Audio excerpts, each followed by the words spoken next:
ആരോഗ്യരംഗത്ത് നടക്കുന്ന ചൂഷണങ്ങളെക്കുറിച്ച് നിരന്തരം നമ്മൾ പ്രതിപാദിക്കുന്നതാണ്.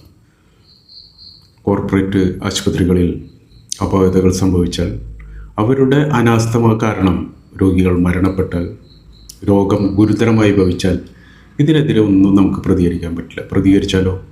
പ്രതികരിച്ചാൽ നമ്മളവർക്ക് അറസ്റ്റ് ചെയ്യാനുള്ള വകുപ്പുകളുണ്ട്. ജാമ്യമില്ലാ വകുപ്പ് പ്രകാരം അറസ്റ്റ് ചെയ്യാം. 6 മാസം മുതൽ 5 വർഷം വരെ തടവ് ലഭിക്കാവുന്ന കുറ്റമാണ്. അത് ഡോക്ടർക്ക് എതിരെ മാത്രമല്ല, ആശുപത്രിയിലെ ഏതൊരു ചെറുതും വലുതുമായ സ്റ്റാഫിനെതിരെ പോലും പ്രതികരിക്കാൻ പ്രേരിപ്പിക്കുകയോ ചെയ്താൽ പോലും അറസ്റ്റ് ചെയ്യപ്പെടാം. ജാമ്യമില്ലാ വകുപ്പ് പ്രകാരം നമ്മൾ അറസ്റ്റ് ചെയ്യാം. ഇത് വലിയ മറയാക്കി ഇത്തരം വലിയ ആശുപത്രികൾ അവർക്കെതിരെ യാതൊരു തരത്തിലുള്ള മുറുമുറുപ്പോ പ്രതിഷേധമോ ഇല്ലാതെ എന്തും അവർക്കിഷ്ടമുള്ള രീതിയിൽ ചെയ്യാൻ അവസരമാക്കി ഉപയോഗിക്കുന്നു. ഈയിടെ തൃശ്ശൂരുള്ളൊരു സ്ത്രീ എറണാകുളത്ത് ആശുപത്രിയിൽ ചെല്ലുകയും ക്യാൻസറാണെന്ന് സ്ഥിരീകരിച്ച് ടെസ്റ്റ് ചെയ്യുകയും ചെയ്തു. അങ്ങനെ ടെസ്റ്റ് ചെയ്ത് ഗംഗാധരൻ ഡോക്ടറെ അടുത്തെത്തി സെക്കൻഡ് ഒപ്പീനിയന് വേണ്ടി അയച്ചു. ഇത് 13-ാം തീയതി, ഒരു മാസം 13-ാം തീയതി ക്യാൻസർ ഇല്ല എന്ന റിപ്പോർട്ട് കിട്ടി. എന്നാൽ 17-ാം തീയതി ഈ രണ്ടാമത് വന്ന ഒപ്പീനിയനൊന്നും പരിശോധിക്കാതെ വളരെ മുമ്പ് തുടക്കത്തിലുണ്ടായിരുന്ന റിപ്പോർട്ട് വെച്ച് പ്രമുഖനായൊരു ഡോക്ടർ സർജറി നടത്തി, ബ്രസ്റ്റ് റിമൂവ് ചെയ്തു. ഈ സ്ത്രീ ഒരു സ്ഥലത്തല്ല മറ്റു സ്ഥലത്തും ഈ റിപ്പോർട്ടിനെ കുറിച്ച് സാമ്പിൾ വെച്ച് പരിശോധിച്ചപ്പോൾ ക്യാൻസർ ഇല്ല എന്നുള്ള. ഇങ്ങനെ ക്യാൻസർ ഇല്ലാത്ത സ്ത്രീയുടെ ബ്രസ്റ്റ് റിമൂവ് ചെയ്ത് സോഷ്യൽ മീഡിയയിലൊക്കെ വളരെയധികം നിറഞ്ഞു നിൽക്കുന്ന ഒരു ഡോക്ടറായിരുന്നു. കേസ് കൊടുത്തു.